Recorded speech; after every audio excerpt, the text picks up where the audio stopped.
최근 5년 사이 음식점 등 원산지 표시를 위반한 사례가 2만 건이 넘는 것으로 나타나는데요. 가장 안전해야 할 우리 아이들의 학교 급식에서도 원산지 표시를 위반해서 입찰 제한을 받은 업체가 4년 사이 56곳에 달하는 것으로 나타났습니다. 게다가 입찰 제한이 끝나자마자 별다른 제재 없이 다시 식자재를 납품하는 사례도 비일비재했습니다. 박광주 기자의 단독 보도입니다.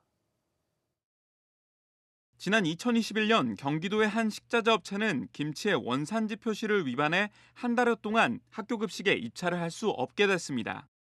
이 업체는 입찰 제한 전 3년 동안 900여 개 학교에 25억 원의 김치를 납품했는데 입찰 제한이 끝나자 다시 3년 동안 900여 개 학교에 27억 원어치 김치를 납품했습니다.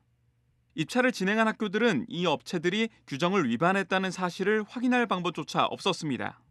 비슷한 사례는 또 있습니다. 원산지를 표시하지 않은 전북의 한 식자재 업체는 약 30억 원어치 소고기를, 원산지를 거짓 표시한 제주의 한 식자재 업체도 입찰 제한 전후로 약 40억 원어치 식자재를 학교에 제공했습니다. 지난 4년 사이 원산지 표시를 위반해 입찰 참가가 제한됐던 업체는 56곳이었는데 이 중 23곳이 적발 이전에 4,400여 개 학교에 215억 원어치 식자재를 납품했습니다. 입찰 제한이 풀리자 18개 업체가 다시 2,500여 개 학교에 76억 원어치 식자재를 납품한 것으로 나타났습니다.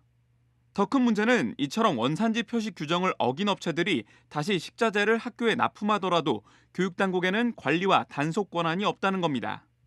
다만 지난 2014년부터 교육부와 농림축산식품부 등 유관부처가 협의해 적발업체의 입찰 참가를 최대 6개월까지 제한하고 있습니다.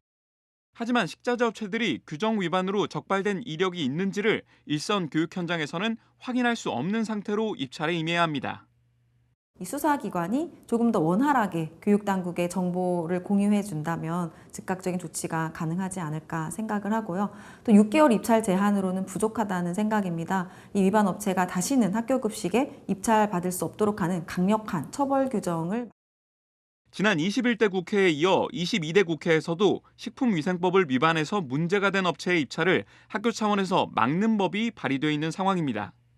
우리 아이들이 안전하게 양질의 급식을 먹을 수 있도록 체계적인 대책이 필요하다는 지적입니다.